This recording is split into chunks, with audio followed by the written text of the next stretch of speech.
గౌరవనీయ మంత్రివర్యులు, మరి ముఖ్యంగా నిజామాబాద్ జిల్లా రైతు మహోత్సవానికి వచ్చిన రైతు సోదరులందరికీ నా యొక్క నమస్కారాలు. అన్న, నేను ఇక్కడ రాజకీయ నాయకుడిగా ఎమ్మెల్యేగా మాట్లాడటానికి రాలేదు, 2 నిమిషాలు మాట్లాడతాను. రైతు బిడ్డగా మాట్లాడతాను, రైతుగా మాట్లాడతాను. ఇక్కడ అన్న, నిజామాబాద్ జిల్లా మరియు ఇటు ఉత్తర తెలంగాణ ప్రాంతం, కొద్దిగా దక్షిణ తెలంగాణ ప్రాంతం, ఇక్కడ సుమారు మేము చిన్నప్పటి నుంచి చూస్తున్నామన్నా, ఇప్పటికే సుమారు వేలాది మంది చనిపోయారు. ఈ రోడ్ల మీద రైతులకు సరైన కల్లాలు లేక, స్టోరేజ్ లేక, ఇప్పుడు కూడా మేము వస్తుంటే ప్రతి రోడ్డు మీద, నిన్న కూడా 3 చనిపోయారు. ముఖ్యంగా ఈ ఉత్తర తెలంగాణలో ఎక్కువ ఉందని బర్నింగ్ ఇష్యూ. నిర్మల్ జిల్లా, ఆదిలాబాద్ జిల్లా, కరీంనగర్ జిల్లా, సుమారు నిన్న కూడా 3 చనిపోయారన్న ఆర్మూర్లో. మీరందరూ నాకు బాగా గౌరవనీయమైన రైతు నాయకుడు తుమ్మల నాగేశ్వరరావు గారు అంటే చాలా అభిమానం. ఎప్పుడు రైతుల తరపున రైతుల గురించి ఆలోచించే నాయకుడు. మీరు సీనియర్ నాయకులు అన్న, ఇప్పుడు పోచారం శ్రీనివాసరెడ్డి గారు చెప్పినట్లు 30-40 ఏళ్ళ నుంచి రాజకీయాలలో ఉన్నారు. ఏదో కనుగొనండి అన్న. అంటే ఈ రైతు వరి కుప్పలు తొందరగా మనం ప్రొక్యూర్మెంట్ సెంటర్స్కి వచ్చి రైస్ మిల్స్ తొందరగా పోయేటట్లు, అప్పటి వరకు గ్రామాలల్లో వేలాది ఎకరాలు కబ్జాకు గురైనాయి. ప్రభుత్వం ఏదైనా ఒక యాక్షన్ తీసుకొని ఫలానా ఊర్లో ఒక 10 ఎకరాలు యాక్షన్ అయితే ఒక 5 ఎకరాల సామూహిక కల్లాలు, రైతు రోడ్ల మీదకి రాకుండా, పానాలు పోకుండా, ఆ రోడ్డు మీద పోయే బైకులో సావకుండా. రెండోది, నిన్నాక మొన్న రెంజల్ వెళ్ళాను, 25 రోజుల నుంచి సంచులు నింపుకొని పెట్టుకున్నారు అక్కడ.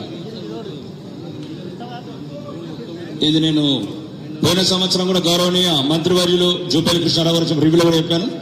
అన్న, తెలంగాణలో మొత్తం 11,769 గ్రామాలు ఉన్నాయి, 612 మండలాలు ఉన్నాయన్న.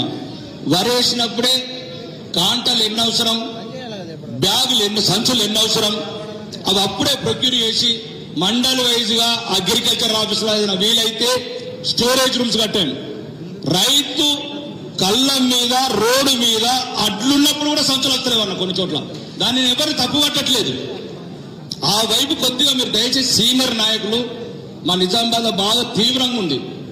మీరు ఏం చేస్తారు, సామూహిక కల్లాలు ఒకటి, రైతులకు ఎప్పుడైతే వరి ప్లాంటేషన్ చేస్తామో అప్పుడే మీ దగ్గర 2 లక్షల ఎకరాలల్లా వరి నాట్లు మీకు తెలుస్తుంది కాబట్టి, ఎక్స్పెక్టెడ్ వరి ధాన్యం ఎంత వస్తుందో తెలుస్తుంది కాబట్టి, దానికి అనుగుణంగా అన్న రైతులకు అన్ని ప్రభుత్వాలు చాలా చేస్తున్నాయి.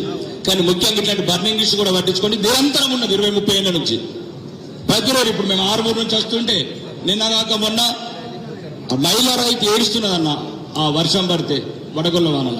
మీరు అనుకుంటే సీనియర్ మంత్రులు చేయగలుగుతారు, మీకు అనుభవం ఉంది, 30-40 సంవత్సరాల అనుభవం ఉంది, 6-7 సార్లు అసెంబ్లీకి వచ్చారు. మీరు తప్పితే మళ్ళా మాకు కొత్త అనుభవజ్ఞులం, మాకు అనుభవం లేదు.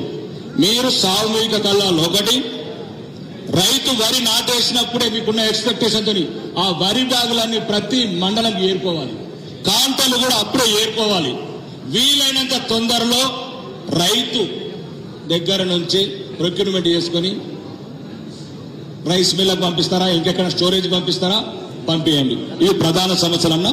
ఇంకా ముఖ్యంగా ఈ రైతులు ఇప్పుడు ఏదైతే వడ్లు తూకం వేసిస్తున్నారో కొద్దిగా వీలైనంత తొందరగా డబ్బులు వేయడానికి ప్రయత్నం చేయండి. అక్కడక్కడ రైతులు ఫోన్లు చేస్తున్నారు. రెండోది, ఏదైతే ప్రభుత్వం రైతుల పక్షాన 500 బోనస్ ప్రకటించో అది కూడా వీలైనంత తొందరలో ఇవ్వండి. ఇంకేదైనా మీరు రైతుల తరఫున రైతు భరోసా లాంటి స్కీమ్లు ఏవైతే ఉన్నాయో కొద్దిగా తొందరగా ఇచ్చి రైతులకు సరైన సమయంలో పెట్టుబడి సాయం చేయాలని కోరుకుంటూ, ఈ అవకాశం ఇచ్చిన మీ అందరికీ, మరి సీనియర్ మంత్రులకు, వేదిక మీద ఉన్న పెద్దలందరికీ ధన్యవాదాలు తెలుపుకుంటున్నాను.